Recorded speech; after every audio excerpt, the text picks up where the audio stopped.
यावेळी ठाण्याचे पालकमंत्री एकनाथ शिंदे यांनी निवडणुकीमध्ये रवींद्र फाटक बाजी मारतील असा विश्वास व्यक्त केलाय। त्यांच्याशी संवाद साधलाय आमचा प्रतिनिधी वैभव परबने।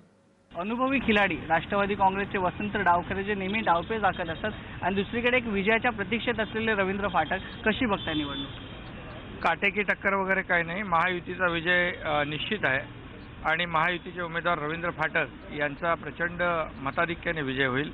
आपण पाहतोय की महायुतीचे नगरसेवक आणि मतदार या ठिकाणी बहुसंख्येने रांगेमध्ये उभे आहेत।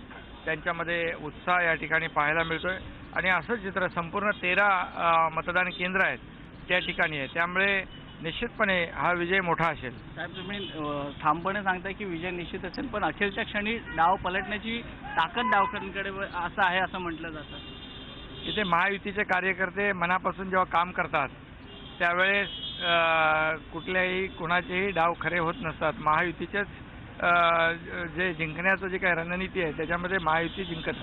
आपण पाहिलं की एकनाथ शिंदे साहेब अगदी ठामपणे सांगतात की हा महायुतीचा विजय असणार आहे। कॅमेरा पर्सन विनय राजगोरसह वैभव परब, एबीपी माझा, ठाणे।